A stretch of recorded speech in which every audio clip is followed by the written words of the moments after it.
Assalamualaikum warahmatullahi wabarakatuh. Perkenalkan, nama saya Fitri Amalia Ramadhani dengan NIM C22065, Prodi S1 Kesehatan Masyarakat, jurusan Epidemiologi. Nah, di sini saya akan membahas tentang apa itu epidemiologi penyakit menular, dan juga apa kaitan epidemiologi penyakit menular dengan epidemiologi perilaku. Untuk memenuhi tugas epidemiologi perilaku yang diampu oleh Ibu Wida Minarti, SKM MKes.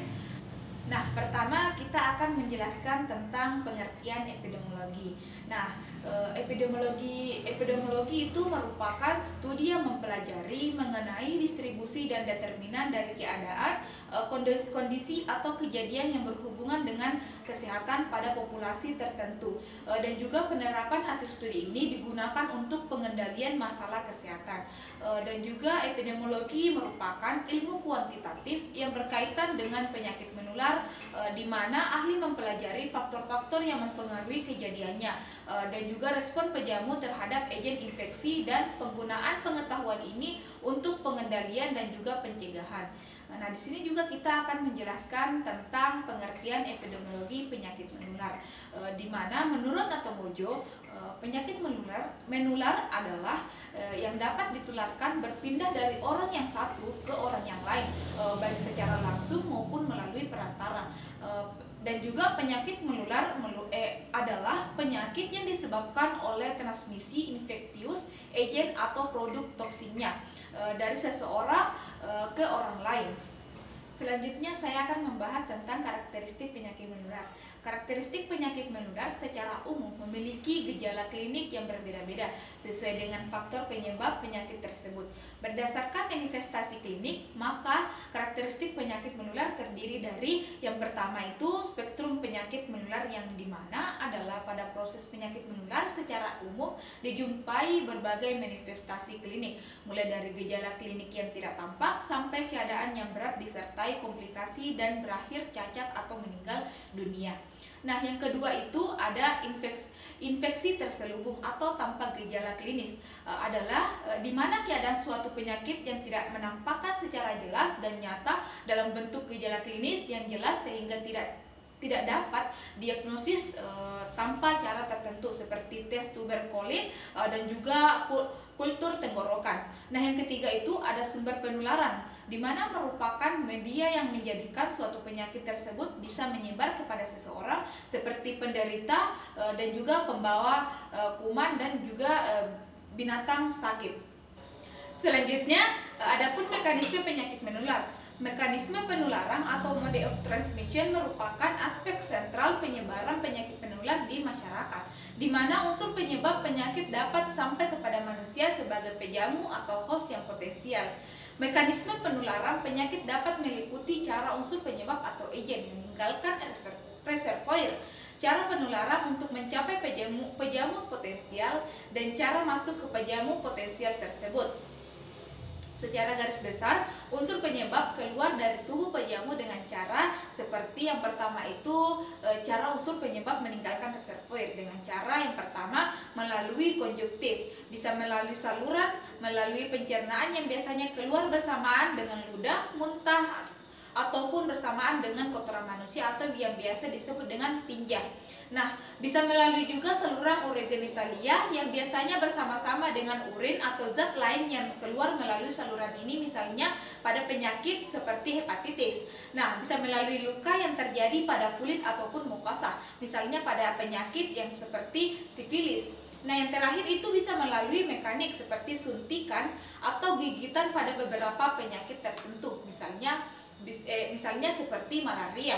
Nah, yang kedua itu cara penularan, yang dimana adalah suatu lingkaran perjalanan khusus atau jalur khusus yang dilalui unsur penyebab atau agen setelah meninggalkan reservoir agar mendapatkan pejamu potensial yang baru.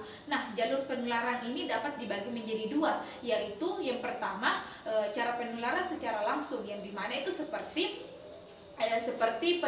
penularan langsung dari orang ke orang, termasuk semua penyakit yang hanya dapat menyerang manusia atau manusia sebagai satu-satunya reservoir, seperti berbagai penyakit kelamin yang ditularkan secara seksual seperti sifilis. Nah, yang kedua itu penularan langsung dari binatang ke orang. Penyakit yang pada umumnya hanya ditemukan pada binatang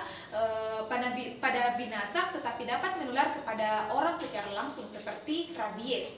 Nah, yang ketiga itu ada penularan dari tumbuhan ke orang. Pada kelompok ini termasuk penyakit yang disebabkan oleh jamur. Penularannya selain melalui kontak langsung dengan tumbuhan juga dengan tanah yang mengandung jamur, serta ada yang menular melalui udara. Nah, yang keempat yang terakhir itu penularan dari orang ke orang melalui benda lain. Penularan terjadi karena adanya kontak dengan benda yang terkontaminasi seperti tanah atau benda lainnya, seperti kejadian penyakit cacing tamban dan juga cacing kremi. Nah, yang kedua itu ada penularan tidak langsung. Nah, di mana seperti penularan melalui udara, yang dimaksud adalah cara penularan yang terjadi tanpa melakukan kontak dengan penderita. Penularan penyakit melalui udara dapat terjadi dalam bentuk droplet nuclei maupun dalam bentuk dus. Droplet nuclei di mana merupakan partikel yang sangat kecil yang merupakan sisa droplet yang mengering, atau pembentukan dapat melalui berbagai cara, antara lain melalui evaporasi droplet yang dibatukan atau dibersihkan ke udara. Yang kedua itu penularan melalui makanan atau minuman, seperti melalui air, bisa melalui susu. Nah, yang ketiga juga ada penularan melalui vektor